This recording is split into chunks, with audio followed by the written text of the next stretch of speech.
Hi there. My name's Cameron, and I don't just read comics, I love them. Today on Cameron Reads Comics, my friend Jesse Watson and I are going to be talking about the Image comic series Firepower by Robert Kirkman and Chris Samnee. We will be going over Firepower Volume 1 Prelude and the Free Comic Book Day issue number 1. Jesse and I both agree that this comic book is appropriate for all ages. After doing several adult books, I think that this one is great, and any reader of all ages can pick this up and love it. So, here is your spoiler warning for the beginning of the series Firepower. I think that this is a great episode, and I'm excited for all of you to hear it. So, here we go. In order to find out more about his mysterious past, Owen Johnson travels to the Temple of the Flaming Fist, where he meets Master Weilon. In order to earn his place at the temple, he has to fight Weilon. The fight reveals Owen's extensive training background as well as the students that Weilon has taught that have also taught Owen. In the fight, Owen impresses Weilon and gets accepted into the temple. As he gets food to nourish himself after his long journey, Owen meets Ling Zan, who becomes a friend. She shows him compassion by helping him cook his meal. It is at this time Owen also meets Ma Guang, a student at the dojo for years who, frankly, is a jerk to outsiders. As Weilon gives Owen a tour of the grounds, he shows Owen a statue of Master Sha, the last master to wield the firepower. Weilon also shows Owen the Dragon Keeper, a guard standing outside the forbidden room which houses the dragon that provides the way of life for the Temple of the Flaming Fist. Every night, Weilon trains to rediscover the firepower, the ability to harness energy and ignite the air around you, forming a fireball. He practices in the same spot that Master Sha harnessed it years ago. As his training goes on, Owen's relationship with Ling Zan turns into a romance, and at night, he tries to help Weilon harness the firepower, which Weilon allows begrudgingly. In a sparring match with Ma Guang, Guang kicks Owen, leading a picture of Owen's family to fall out of his pocket. This picture reveals that Owen's mother was a member of the Scorched Earth clan. While the Temple of the Flaming Fist seek to use the firepower for good, the Scorched Earth clan mean to use it to see the world burn. These two temples are constantly at war, and many lives have been lost. With this revelation spread among the temple, Owen becomes even more of an outsider than he already was. He gets in a fight with Ma Guang, and as they chase him, he ends up inside the Dragon's Temple before he is removed by Weilon. Owen has the opportunity to decide how long Ma Guang's punishment is going to be for fighting him. Is it going to be 1 day, or is it going to be 10 days? Owen chooses 1 day and serves the time with Ma Guang, showing him compassion. Ma Guang invites Owen to play Kung Fu basketball as a sign of new friendship, but the game is cut short as the Scorched Earth clan attacks. The entire temple erupts into battle. The leader of the Scorched Earth clan, Chen Zul, makes short work of the Dragon Keeper guard and fights Weilon. This isn't the first time they've battled. As the students and teachers of the temple hold off the enemy forces, they leave room for Weilon and Chen Zul to fight. Chen Zul delivers a massive blow to Weilon, which leaves him incapacitated. As Owen witnesses his teacher and friend hurt, this moment of distress gives him the power to create the first fireball since Master Sha, which obliterates Chen Zul. The Scorched Earth clan retreats and carries their fallen leader back to the grounds where they can reconvene. Suddenly, the book cuts to 15 years later. Owen is in a suburban neighborhood married with 2 kids. His wife asks him to start a pilot light on the grill, which he does with his hands. While Owen thinks he is alone, it is revealed that a ninja is hiding within the trees watching him.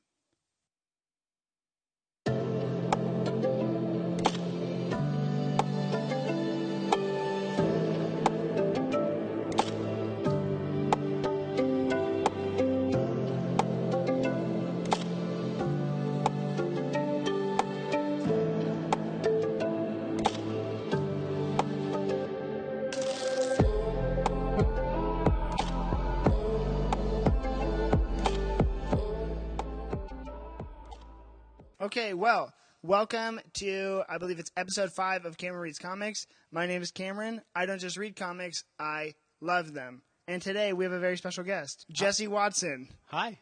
Hey, Jesse. Hey, Cameron. Really quick, will you tell the audience about your experience with comic books and your relationship, what your relationship with them has been? I grew up reading comics. I don't think I'm a huge comic book fan, not on the level that you are, but it's because I think I have a little bit of ADD. Like, I'll read the comic and I don't retain a lot of like if you're like, hey man, book one, whatever it is, do you remember this character? I'd be like, man, no, I don't remember that. But I grew up, loving all the X-Men books. Big X-Men fan when I was younger. Yeah. But I'm in my 40s, and growing up as a kid, I had like Nintendo and literally comic books. Yes. So that's what you love to hear. Me and my brother both read a lot of books when we were younger, and yeah. Yeah, actually, Jesse was one of the top people that I was going to have on the podcast always. So, listeners, get used to hearing him. This is only his first appearance, so this is collectible. I'm not going anywhere. I will be back. He will be back, and Jesse is one of my favorite people to recommend comics to because he reads them so quickly. And so while the material's fresh in my mind, I'm just like, hey, read this. And if he likes it, he loves it, and he'll read it real quick. And if he doesn't like it, I'm just like, okay, on to the next book, Some of the books that you give me are, see, again, things that I don't know, terminology, like the big books. Yeah, the omnibus. The omnibus guys. If I'm into it, I'll blaze through it. But if I'm not really feeling it, like, I have a hard time going back if I put it down. Yeah, absolutely. You know what I mean? And that's, recently his most recent success was Kill or Be Killed by Ed Brubaker and Sean Phillips. Loved it. Oh my gosh, so good. I actually read Bad Weekend. Oh yeah. Was that what it's called? Yeah. I love that one too. Oh my gosh, that was easy. It was real quick. Yeah, that one was a quick one. We can save that for another time. We will talk about it. Yeah. So, but today we are here for Firepower, Volume 1, The Prelude, and actually the Free Comic Book Day Special, issue number 1, written by Robert Kirkman with art by Chris Samnee and colors by my favorite colorist ever, Matt Wilson. Jesse, you actually know Matt Wilson's colors because this is the guy that has done all the Jason Aaron, Russell Dodderman Thor books. Okay. With Lady Thor. That's great. Did it at least, color schemes palettes look familiar? They do look familiar. They pop, But again, these are things that I wouldn't know, like the name of the guy who does the color. I didn't want to know why, though. I remember who he is because he's the guy that did the color. Because it's the first time I actually recognized, wow, these colors are beautiful. And yeah. So then I'm like, oh, man, I see his name. He actually also did colors for Paper Girls. So I don't see the crossover there so much, but I can see it from Firepower and then the Thor series for sure. Yeah. Okay, so we are going to go in. Here's a quick prelude. This is what the back of the book says. Here's your taster for, here's your, I don't know, summary on the back of the book. Yeah, but, summary. But I have another summary that's going to be your real. quick guy, what you're getting into. Yep, so summary. Owen Johnson's journey to China to learn about his birth parents eventually leads him to a mysterious Shaolin temple. The students there study to rediscover the firepower, the lost art of throwing fireballs, a power they claim will be needed soon to save the world. Will Owen Johnson be the first person in 1,000 years to wield the firepower? That's what it says on the back of the book. That's what it says. So that's what it is. Actually, before we're going to get into deep discussion in spoiler territory, this I felt was one of the first kind of all ages comics that is accessible to all listeners, because I've done a couple of, we did Saga, we did Mr. Miracle, which are two dense rated R adult mature books.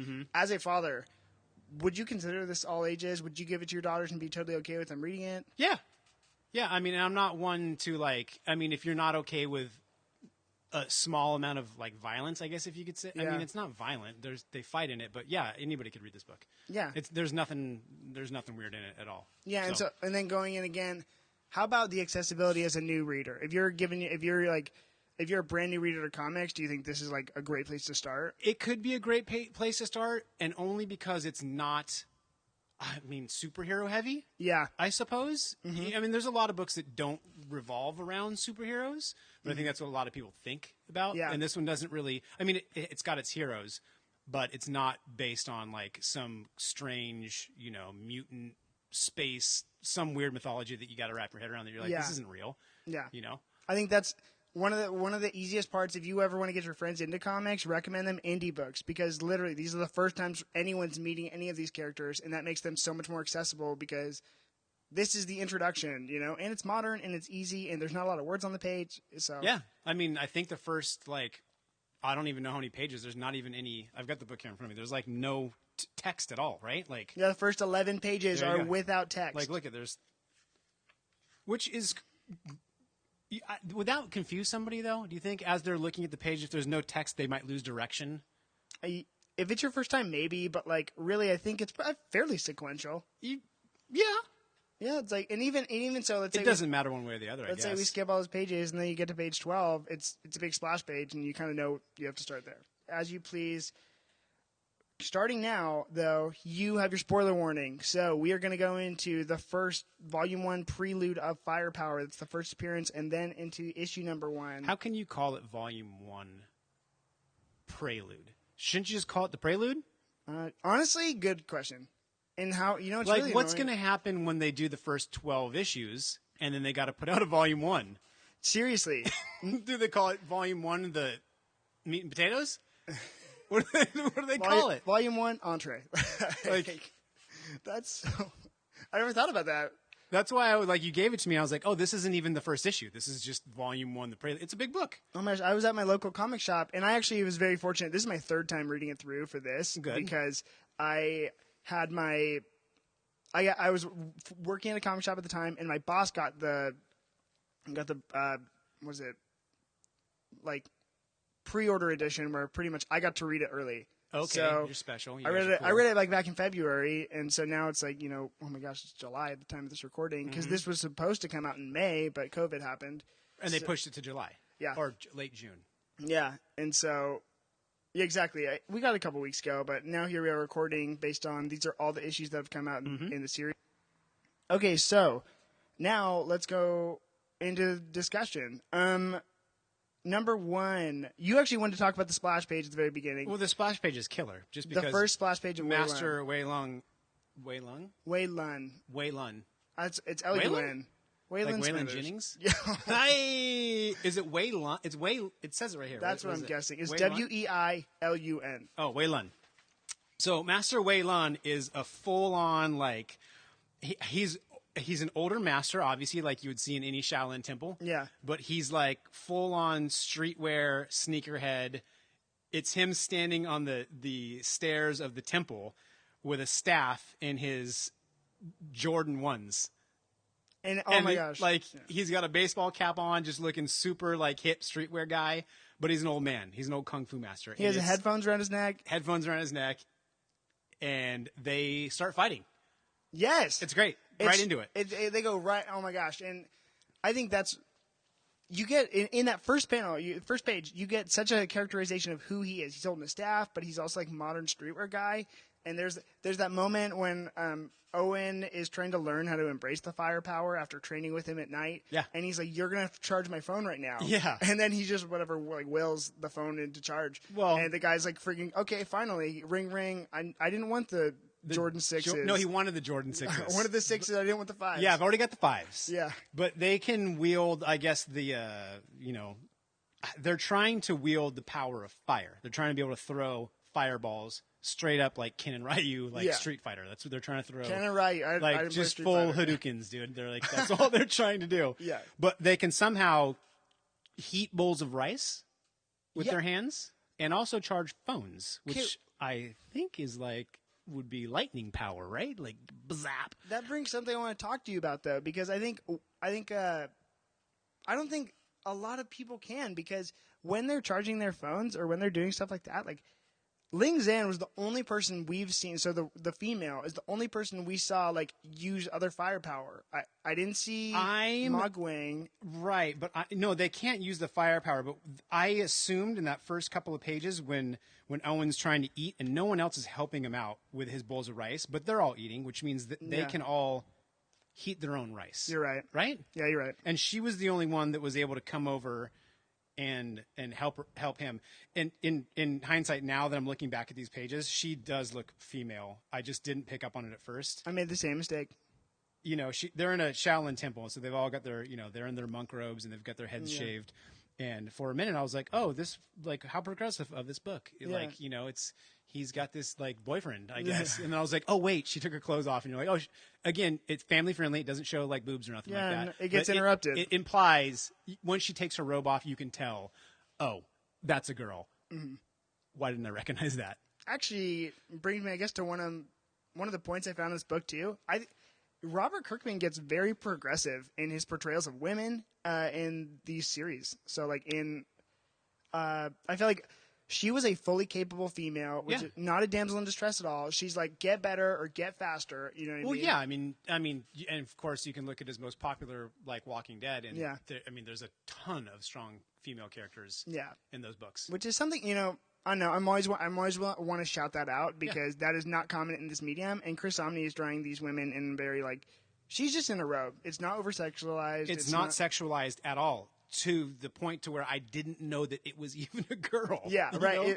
They could have done it a little. I mean, they could have like more, pointed it a little bit, like she got boobs or not. I don't know. So okay, great. So my first question for you, hit me as I'm pulling up my notes.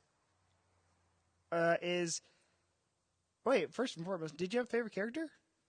Oh, I think we know who my favorite character is. Is it Weilon? It's Weilon. He's the best. He's so cool. I mean, there's one of the panels where he's fighting Ma Guang, and he's like, one of the other monks is like going to interrupt him because Owen's getting his ass kicked. Yeah. And Weilong's like picking his teeth with his pinky, and he's kind of like, it's just, he's got swag, dude. It's like super. Yeah. He's got a super vibe about him. He's great. I love him. Great character.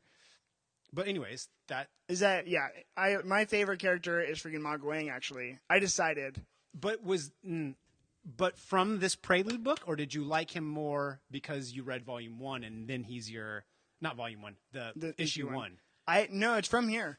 Because I think at first I didn't like him at all because I didn't think that his reasoning for disliking Owen was very good whatsoever. It was pretty thin. It was like, okay, you're an outsider. I don't like you. And then, but the thing I like about Owen too is that he's so mature.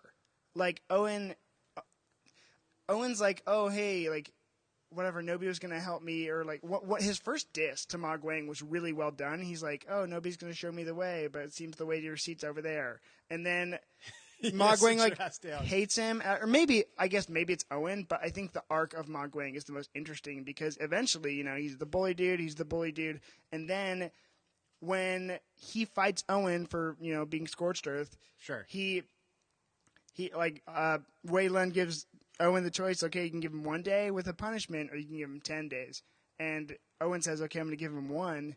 And there's a trade-off. Yeah, he has to do the punishment with them for the day. Owen's got to do the punishment with them for the day. And then got to stand on one foot on a post, like Karate Kid style, right? Like and where they have like weighted water buckets over their necks. Or something? I think so. It was not easy. They were going to do that all day, and so, but when Owen's there with him, what's his face? Oh my gosh, Ma Guang says this doesn't change anything, and Owen says, you know that you feel shame that you would have, if you're in the same position, you would have had me go 10 days.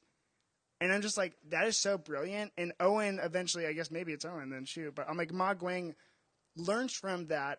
And then when the Scorched Earth clan comes to fight them, he's the first one he like rescues Owen. He saves him. He catches the arrows. And he invites him to play basketball. Yes. Well, that was before that, though. Yeah, no, but even that shows character growth already. Also, timeout. Didn't you think it was not a missed opportunity, but I fully thought when the master calls Owen, he's like, "What's your name?" And he said, "Owen Johnson." He said, "Oh, that's your stupid like American name. What's your real name?" And he doesn't give him one, and they didn't give him like a Chinese name. Oh, you're right. Now I think about it. Not that they had to, but it's silly because you got like Ling Zhang and Wu, whatever, Mao Guang and General Shou. So, and then you got Owen Johnson. He's like, I'm Owen Johnson. I'm like white. I'm like, I get it. But he's not white. He's right. Chinese. You're totally right. I mean, it shows his parents in the picture. So Owen goes up to the temple because he's trying to find what happened to his parents. Yeah. Right? Or he's trying to find answers about why his parents orphaned him. And he's gone through all the martial arts schooling that he can back down in normal society. So he journeys up the mountain to find the Shaolin monks, which, by the way, I'm probably a bigger fan of this than a lot of people. I mean, I grew up doing martial arts, and like, I love Wu-Tang. It's like the whole Shaolin, Wu-Tang. Yeah. You know, it's like Shaolin shadow boxing and Wu-Tang sword style, you know? So like, this is like right up my alley. I read it and I mean, it took me 2 sittings because I got interrupted, but I read it in like 10 minutes, man. Oh my gosh. Yeah. Yeah, Jesse's also like a speed reader because I read this like 45 minutes. But I can't help it too, and I know that you probably take your time and appreciate the books. Sometimes I'm just so into what I'm reading, like I have to see what comes on the next page. Yeah. And it's a bummer because I might not appreciate what's on some of the pages. I don't know. We're appreciating it right now, so I think we're square. Like I'm not. I don't think you're losing anything. You know, I gained or whatever. But it's good. But like even this like page right here. I mean, like this It's index the cover page, page, yeah. the cover page. Like, look at who's this guy? Like, there's a samurai dude with a sword on his back. Like, is that going to come up somewhere? Or is he just chilling in the hallway, like being a samurai? Right? Like, what's That's the a good dude? Is he just in the alley? Owen's like cruising. He's like, check it out, man. Is he watching him? Yeah, I don't know. Is he scorched earth? I didn't even think about that. That's like the first page. It's the first page. Oh my gosh! Because And that's there's it. clearly a dude with a sword on his back right there Oh my gosh! in the marketplace. It's like marketplace, vendor, Wu-Tang sword style. Oh my gosh! How would you pitch this series to someone who's never read it before? So we're trying to get this in someone's hands, and you know that this is their jam. What do you think you would? How would you sell it to someone? Be like, I mean, hey, if it's somebody who enjoys like martial arts and Eastern like culture type of stuff, Yeah. you can pitch it that way. Like, hey, this is cool kung fu book about a dude learning how to throw a fireball. yeah, I'm like, I think if you have a void in your heart where Avatar: The Last Airbender was like left it empty, I think this is the book for you. It is the Prelude is very Last Airbender. Mm-hmm. With the two, does it say? Okay, so there's the Scorched Earth, which I mean, you come to find out things about the Scorched Earth. The Scorched Earth are like the enemies of the. Do they have a tribe name? The challenge. Does I think Weilon and I call them the Temple of the Flaming Fists. right. So Yeah. there's the Flaming Fists who are good guys, and then there's the Scorched Earth. They're kind of cool. They're like ninjas, Yeah, right? So where the Flaming Fist, the clan of the Flaming Fist, That's kinda if you dope. will, like are Shaolin monks, you know, in the monk robes, looking all monkey, and the Scorched Classic. Earth guys are like black ninjas. You Yeah. know? I guess you could compare them to like Snake Eyes from G.I. Joe. Oh yeah, Good reference, right? Like, yeah. Snake Eyes all black Oh ninja. my gosh, yeah, Yeah. And they come up later in the book. That's you want proper Snake Eyes very last page or whatever. 15 years later. Yes. Are we going there? No, not yet. We got. You also when Owen comes up the mountain and he has to automatically fight Master Weilon just to like show him what he's got. He gets his ass kicked and then he has to give him his iPod. Oh my gosh. And he's like he says something to him like, you know how to use that thing? And he's like, yeah, it's an iPod, you moron. I know what it is. Oh my, You and know? that's yeah. It's like you want, which I think is such a charming character device too of Weilon, where it's like he knows his stuff. He obviously knows martial arts, but that's not solely who he is. No, he's fully rummaging through his bag, and he's like, he's dropping all the crap out onto the ground, and then he's like, this is mine now, and just straight up jacks his iPod. Yeah, they're like giving him a tour, and he's like, "Hey, is Radiohead still making music?" It's like that's so awesome. Yeah, that was cool. That was cool. And then he asked him for bubblegum. And all right, how did you feel about Owen being part of the Scorched Earth clan?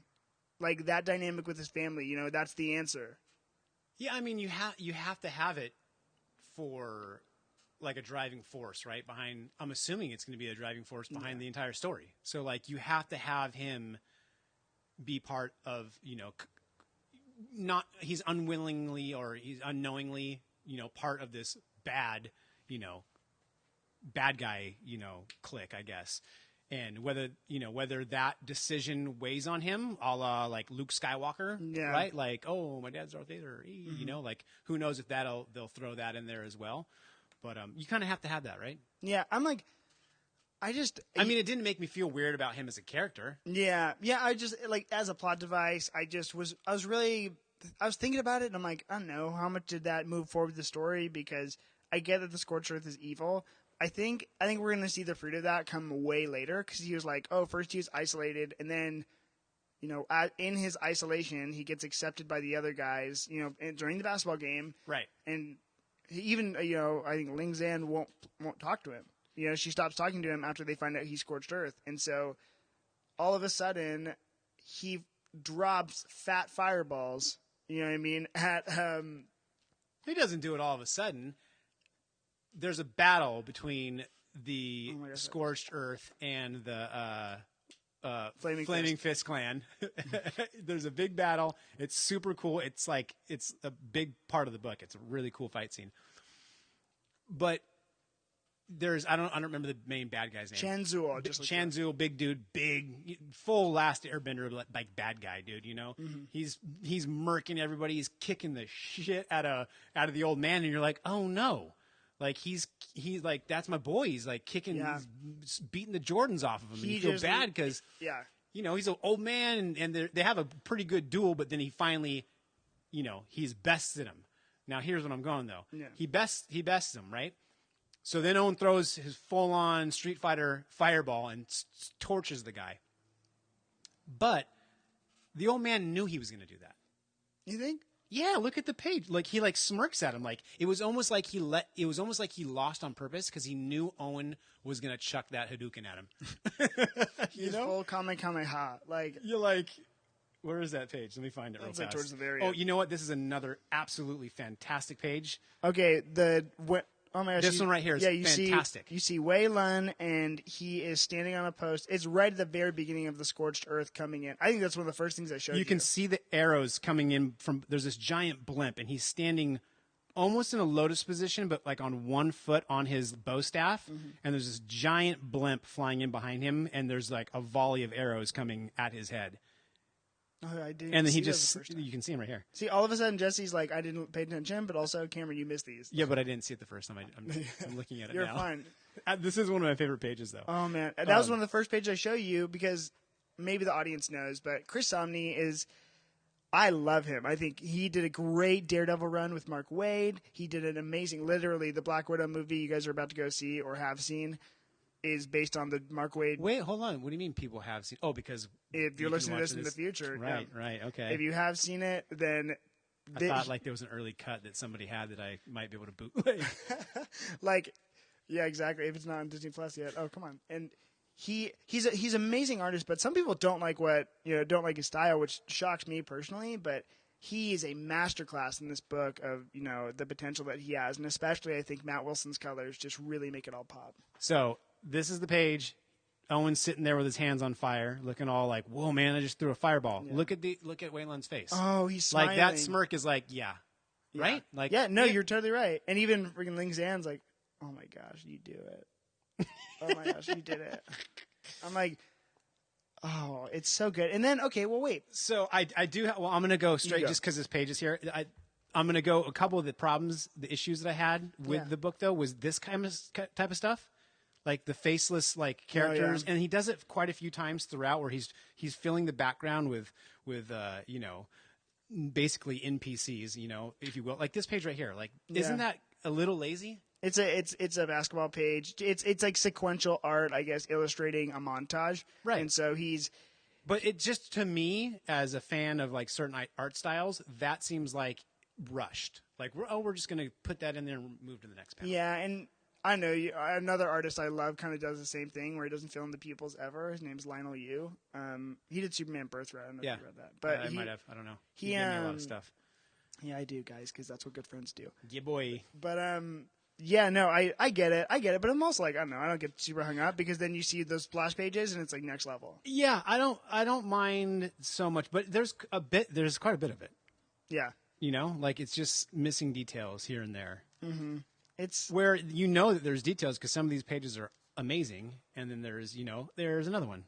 It's like a montage, dude. It's like a bunch of like stick figures fighting. It's like, dude, that's like a sketch that I did like when I was bored talking to somebody on the phone and I wasn't really listening. Dang, that was my phone call. That hurts now. I know, dude. I'm sorry. Okay. You're like, Jesse, you got to take notes. And like, if you don't take notes, we're not going to have anything to talk about. I'm like, man, I'm not taking any notes. That is so funny. Jesse's literally just, here he is. He's like giving me points on points. That's so funny. Okay, wait. This story is filled with life lessons because I think, like most samurai stories, they give you good one-liners. I think Owen talking about needing compassion for his enemies or his victims. Yeah. I was like, wow, just after it's the whole Mogwang saga. It's like after that, I was like, wow, that's so good. As a father or as a person, how do you feel about this? Was that the one where he was talking about, it was like, oh yeah, she says something like, where'd you learn that? He's like, oh, my dad taught me that. Like, yeah. It was like a little league game, right? Having like something about the loser, having compassion for the loser. I don't remember what it was. Yeah, we can look it up, but it's funny because they're like, oh, wow, which master taught you that? And he was like, my little league coach. But it still doesn't take away from that, It's just because it was his t-ball coach. Well, it's on top of that too. Like he made the point too where she was tending to his wounds, and he's like, Mogwang is tending to his own wounds right now. So who do you think already lost? He was getting a massage. Oh, right here. She says, but his punishment was deserved. And then Owen says, a victory without compassion for your opponent is hollow. And then she says, who said that? And Owen says, my father, my adoptive father. And he was talking about a little game at the time, but it applies here. And that's something I love about Owen because I think a difference between Avatar: The Last Airbender and something like this is Owen has been taught things. He is a mature protagonist, and so I like the fact that he's already kind of capable. He's at a disadvantage learning this new culture, so we get that window into learning it with him. But for the most part, like, he kind of knows what he's doing. Yeah, for sure. Yeah, and I mean, your question about, relating it back to my own daughters, not so much did I relate in the Prelude, but in this first issue, when it skips ahead 15 years and he's living in like the suburbs. Yeah. And he's gotten away from the temple, obviously. And he's talking to his daughter. And, I think him and his daughter are in the grocery store. And she's like, talking to a boy and like kind of flirting with a boy. Like me in real life, like that shit happens with my kids. And I'm like, I try not to be the dad that's like, oh man, my daughter's talking to these guys. It's hard not to. Yeah. So, I was reading that. I'm like, yeah, be more like Owen. Like he's a cool dad. He doesn't want to, screw up his relationship with his daughter by being a dick. But, on the next page too, he also, he starts talking about her talking to that guy. And he's like, oh, you guys married now? He's poking fun at her. And he just says, hey, you've never given me the reason not to trust you. And that's a really good, just this page right here, him talking to his daughter about trusting her and her being a good kid. I mean, it resonated with me because, my kids are great kids. And a lot of times, you trust your kids if they're good kids, but there's always, they're still kids. And I know what I did when I was a kid. So that's so funny. And maybe that's, my own fault of being a shithead when I was a kid. But yeah, I definitely related it back. This entire like 4 or 5 pages, 100% I was thinking of my relationship with my own daughter as I was reading this. Yeah. And that's, I don't know. I think that's one of Kirkman's strengths too, is just really, I think his relationships. And I think his daughter's like a capable, I love that sequence. Well, number one, she's a capable young girl, which is awesome. And you love to see that. And she's empowered and, she's not oppressed by her dad or any male figures, but going to her trying to race her dad to the grocery store. I loved it. It's cool because they have this thing. Obviously they race to the grocery store. Obviously they've done it more than once, right? Because he always wins, but he straight cheats. Like Owen jumps the fence, dude. He full ninjas. Like he full ninjas. She's like, go. You're right. She cheats actually because she takes off before him. But as soon as she takes off, like, he's like, boing, I'm just going to jump this fence over here, sweetie, because I'm a ninja. But also wearing the Jordan 1s. Owen's got the Jordan 1s just like Weilon, and it's dope. That's something I actually love to see. If you look at, it's funny. That is something I love to see because you see the character growth and everything else. But oh my gosh, I found a page, and maybe I'm losing my mind. But it looked like when the first 15 years later panel. Oh, here it is. Here's my one catch-22 is obviously 15 years later they jump ahead, which I love. But we'll talk about that in a second. But if you look at Owen in the Prelude volume, he's wearing Jordan 6s. Oh, so Nice save there, buddy. No, you're fine. like that. He's not wearing Jordan 6s here. And I know. That's just my one, like, oh my gosh, continuity flaw. But why can't he have Jordan 6s? What? Maybe is that the same day? Yeah. For The sure? same day. Yeah, look, he's Okay, listen here. I'm gonna debunk this one for you though, right? okay. Because the Jordan 6s are his grilling shoes. Those are his grill masters, right? He's Well, standing Dad, at the grill, Dad, right? Dad. His Jordan 1s are his racing shoes. That is so good. So he took off the 6s and put on the 1s because he knew he had to beat his daughter, and he knew he had to jump over the fence to beat his daughter. And the Jordan 1s got the hops, right? Yeah, there it is. It's all canon. There you go. Well, maybe you're right too. Now I don't even know what shoes he's got on there. They're white. They're not even Jordans. It's another Chris Samnee. He got a little lazy there. Is there something? Can you throw, like, as an artist, you can just throw Nikes in your, like, no copyright infringement? Like, Nike can't come after them being like, you can't use our product in your books. Maybe it seems like something they might do, right? Yeah, like, no, it's his daughter's clearly wearing Adidas in the race here. Here's what it is. They have a deal with Nike, and they're like, you can only use our shoes if you put the people that are losing in the races or the fights in our competitors' shoes. Dang. Like, his daughter lost straight up because she's wearing Adidas. That is so. Dang, that's product placement right there. Right? And if Adidas wants to win, they got to shell more money out. Can I ask you a question that I was a little confused about? So I don't know what his 15-year future wife. I don't know her name, but she's a cop, obviously, right? Mm-hmm. And the kids and her partner are talking about what a badass cop she is. Mm-hmm. She wasn't at the temple with him. I don't think so, but we also don't know what happened to Ling Zan, and that's kind of the whole arc of the first issue. Right. Ling Zan got toasted. No, she didn't. Yes. Is that what they said? Isn't that what they're arguing about? I thought they. Oh, so we're jumping ahead. I forgot. In the future book, Cameron's boy Mao Guang comes back, and they have like a fight in the schoolyard. That's a cool yeah. Like that's some cool like ninja stuff right it's there. When he's hopping the fence to get in the football stadium. Mao Guang comes in and he says, "Hey man, you recognize me?" And he said, "Yeah, just because you have hair, I know who you are. Where the hell did it go? Where am I at? It's at the grocery store, yeah. Yeah, but doesn't he say it here, or does he say it at the end? I think he says he won't even talk to him there. Yeah, no, he doesn't say a single word.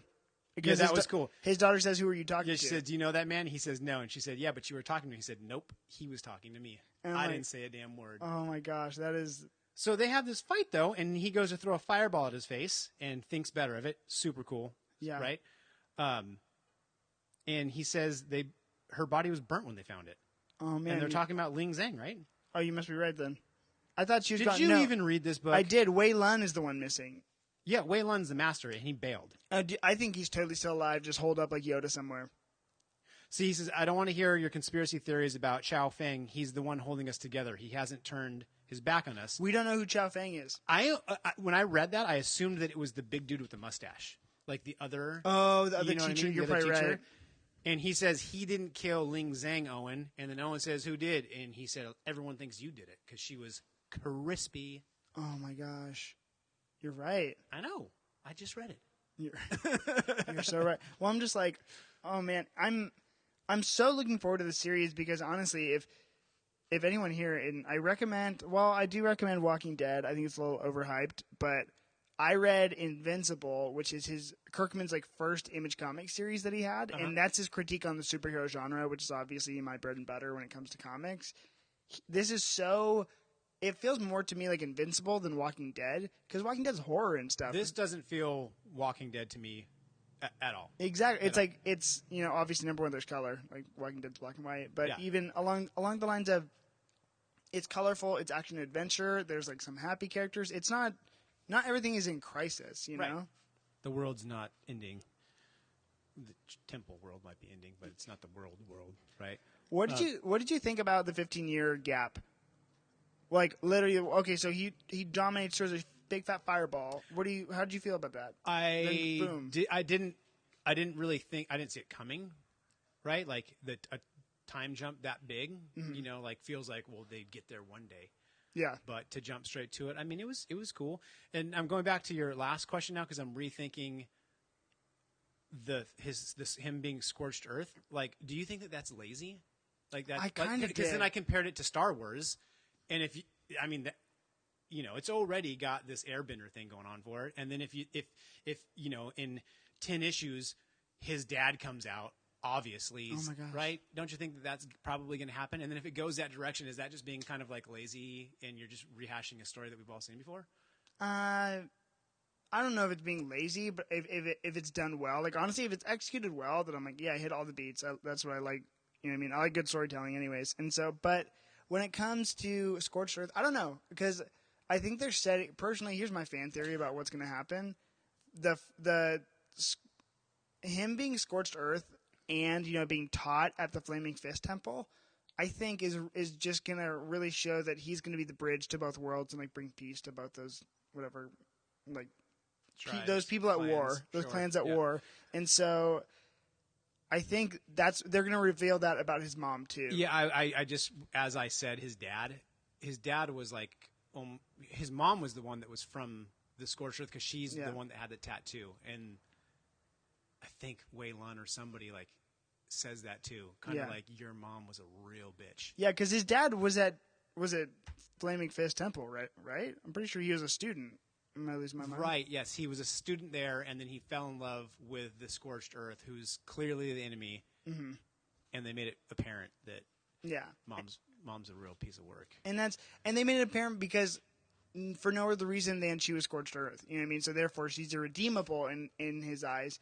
And I think that's why we're kind of getting set up for Owen to be.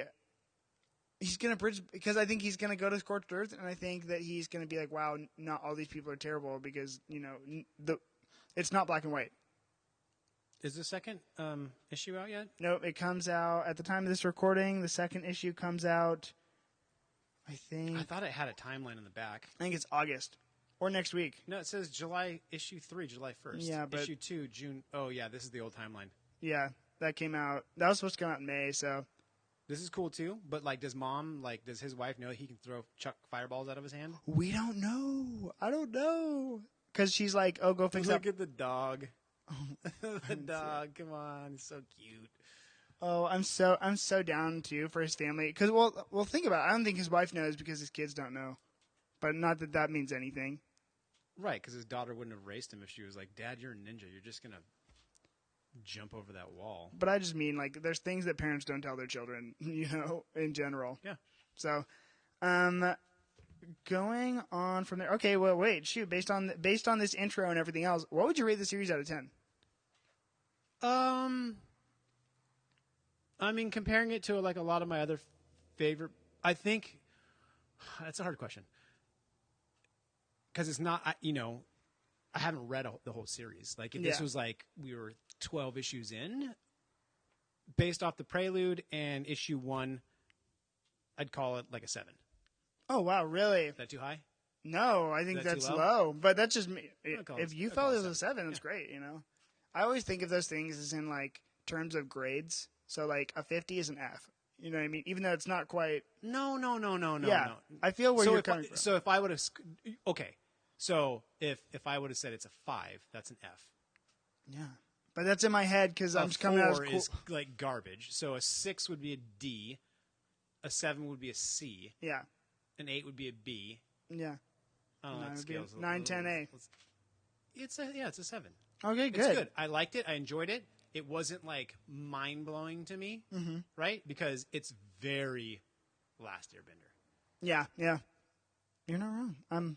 I think that's one of the. That's kind of what happens, with these. It's just hard. It's literally called Firepower, and it shows him on the cover of the Free Comic Day issue, firebending. Fireball. Yeah, he's firebending. I'm just like, all right, like, I'm. As long as there's and maybe there's time in the series for like waterbenders, earthbenders, la la la. But I'm sure hope they don't. We've seen that. Yeah, I hope that they don't. Yeah, but like somebody can throw water at. Yes, no, we've seen it. It's cool. Fireballs are cool. I think I give this series a 9. Wow. I really thought it was a strong opening. I really did. I was like, I'm into these characters. I've already seen some arcs. The relationships 9's are like almost a 10, and 10 is perfect. It's not perfect. It's not perfect. Wait, but what? Okay, I mean, you did. I'm like, I really liked it. Yeah, I liked like, it as well. Really, like, but I thought that the 7 was even high because I feel like I liked it more because I like kung fu shit like this. Like, if I didn't like kung fu things, I'd be like, oh yeah, it was Airbender. I've seen it before. Yeah. Oh man, I'm so into it. Yeah, Airbender is great, by the way. Oh my gosh! If anyone's listening and haven't watched The Last Airbender, not the movie, come on, not the movie. The movie's garbage. M. Night Shyamalan. Looking at you. He listens to this, so that's weird. Dude, it was a travesty. Signs wasn't that good either, man. I'm gonna be honest, but you know what was great though? What? The Visit. I haven't seen that. It's like a semi-horror that he made about 2 kids visiting their grandparents, and it is fantastic. It really is. Anyways, Last Airbender. It's on Netflix. Okay, you heard it here first. You should go watch it. Okay. Wait, we didn't talk about the 15 years yet. Yeah, what about it? Did you like it? Did you like how cinematic it was? Did you? What do you mean cinematic? Like I just thought wow, that just happened. Okay, now we're 15 years in the future. Well, I'm just like, I found that so jarring. It was jarring. And what has he been doing for 15 years? Obviously having kids, but he sells furniture. Yeah. It's like like his wife is a cop, and she's obviously a kind of like a badass one. Yeah. They allude to that a couple times when they're having their barbecue, and he sells couches. Yeah, I'm just like, oh my gosh, which is the most boring thing. But when you think about what I guess I want for this character, and I think seeing he was an orphan, you know what I mean? Yeah. And so for him to have the arc, okay, I was an orphan, I trained, I worked really hard or whatever, and then now I have a family and kids. It's funny though, he says that he works that hard and it was never about the martial arts. Yeah, he only trained because he wanted answers, and it just kind of fell in his lap. Weilon. See, I'm horrible, dude. I'm telling you. Chill. Weilon even said well, you're pretty good at it, man, for it just falling in your lap. So yeah. And then he tries to keep the answers from him. You're like, you're not ready. And it's like, what the heck, man? Like, what's in the dragon room? We don't know. Is it a dragon? I don't think it is. Not a literal dragon in there. Well, because it's, and you really, I thought their justification for why they are able to survive there and have normal temperatures was a great justification, because we have a dragon here and he keeps everything warm. I'm like, wow, that's, it works for me. Yeah, it's very, man, what is the hidden city, right? In every movie you've ever watched, I just think of it's like he's walking through the Himalayas and everything's snowy, and then when he gets to the temple, it's like paradise, Shangri-La. It's Shangri-La. Oh yeah, I wouldn't have called it. I just think of it That's green. what Shangri-La is. No, I just did. Yeah, you're right. Yeah, You're right. I'm not disagreeing. I'm just like, I wouldn't have been able to pull that.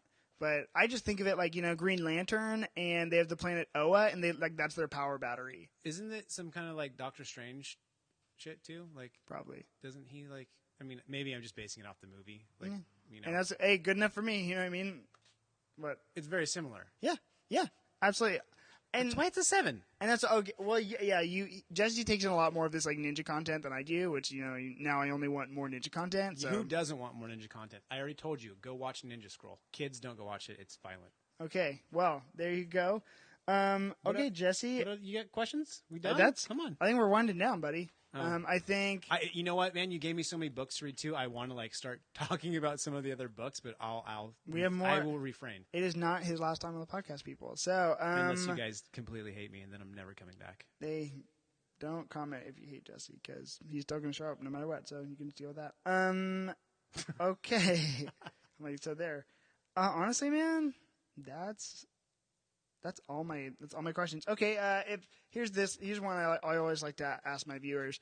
Based on this content, and you already kind of stated with Ninja Scrolls, but is there any other content that you would recommend? So if this is a 10 for someone and they liked it this much, what would you recommend them for other reading or watching? Oh, I grew up any kung fu, karate movies, and I'm not talking about the Americanized ones. I'm talking about the Chinese, Japanese ones.